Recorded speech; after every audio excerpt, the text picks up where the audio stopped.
I want to talk about how American you are, that you were on the cover of a book called This is America. How did you find that? I work for the Washington Post, so I gotta do my work. More than 100 years ago, Italian immigrants to America started the Polizzi Social Club in South Philadelphia. At the time, Italian immigrants were marginalized in America, unwelcome in many public places. So they started their own club for food and fellowship. A century later, people of all national origins wait in line for hours in hopes of getting a membership card for entry and some of the best Italian-American food in the country. It's not a restaurant, it's not a bar, it's a social club, it's a gathering place, and that's the way it's always been. You know what Italian wedding soup is? My last name is Zuppa, so. Oh, okay. There you go. I know what the Italian wedding soup is. This place is a celebration of culture and food, and it's my honor to let all Americans in. No one knows when the next memberships will become available, except secret table viewers.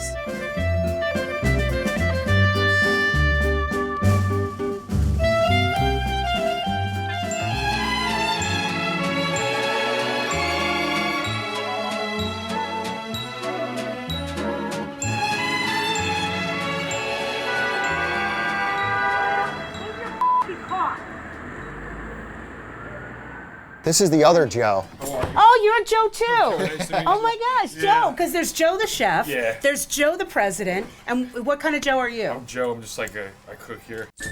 Joe Baldino is a descendant of the founders of the Polizzi Social Club, men who came to America from Vasto in the Abruzzo region of Italy.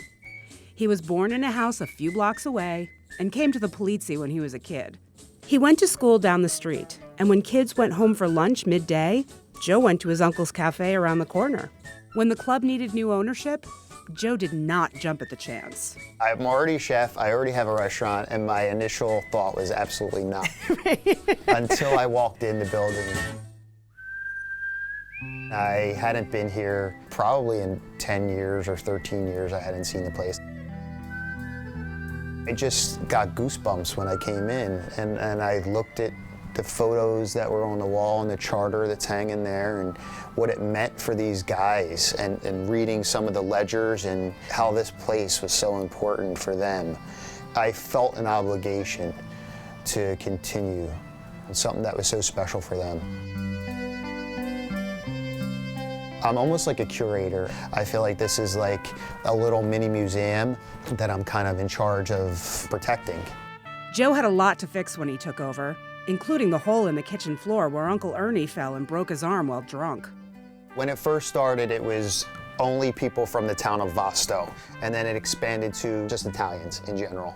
After he took over and reopened in 2017, Joe offered a handful of Polizzi's memberships up to all Americans, regardless of national origin.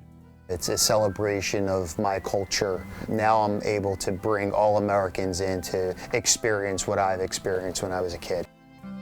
When word got out, hundreds lined up in hopes of getting a membership. Ironic, considering the club was founded for and by outcasts. My dad was one of the founding members because he came here in 1922. He took me as a little boy, he took me here. That's my dad. Who's that? What's his name? Joseph Milando. I call him Mike. That's my godfather. Oh, nice. They were kind of shunned when they first came here. We're talking early 20s, and that's one of the reasons they formed the club, so they have their own little space to come to. They were poor, coming from a poor land, and this was a way for them to kind of help each other and support each other while becoming Americans. It was almost like an insurance policy, which got death benefits through your dues that you paid, you know, and they'd help one another out that way.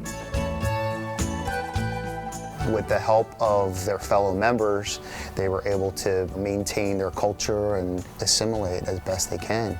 Oh my gosh. There it is. There it is. Thank you. There you go. Holy moly. Oh, that's a piglet. Joe still sources food from the historic Italian market in the neighborhood. The recipes are his mom's, and he still cooks the octopus with a cork like his dad did to tenderize it, even though he doesn't think it actually works. A lot of the stuff on the menu is very reminiscent of the food I would eat at my grandmother's. The dishes are really meaningful and they tell a story in their own right. The calamari and peas and the stromboli and the escarole and beans. All these recipes are true to how I eat them at home and how my family makes it. And even the people who get memberships have to line up for dinner at this no reservations, no telephone club. I feel like when you step into the club, you're in a different moment in time, and I want you to enjoy it with the person that you're with or a fellow member that's right next to you. These are other drinks. Wow.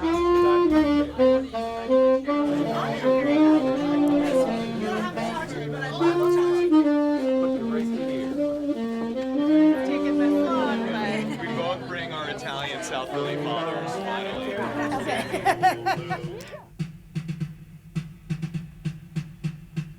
1870 Philadelphia had about 500 Italian immigrants.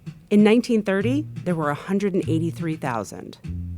At the same time, the growth from new industry, the Industrial Revolution, was creating a strain on resources, and it was easy for longtime Americans to focus anxiety on immigrants and create a false unity based on a common enemy. In the 1920s, America set its first numerical limitations on immigration, with country-specific limitations. Italians received about 1/10 of the spots that the United Kingdom did.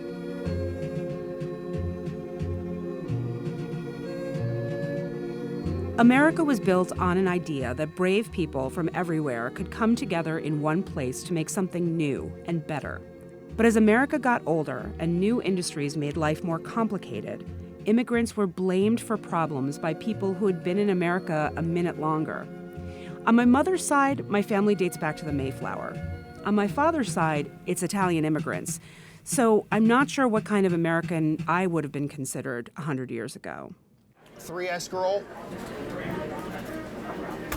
3 calamari, and it looks like 2 raviolo, and a bunch of gnocchis. I called Joe at Zeppeli.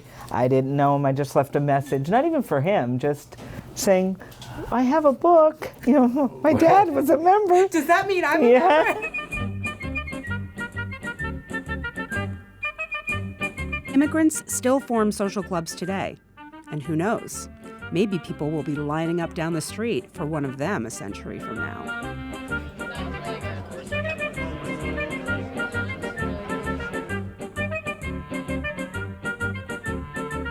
And as immigrants and their children live in America for longer, we all take on each other's cultures.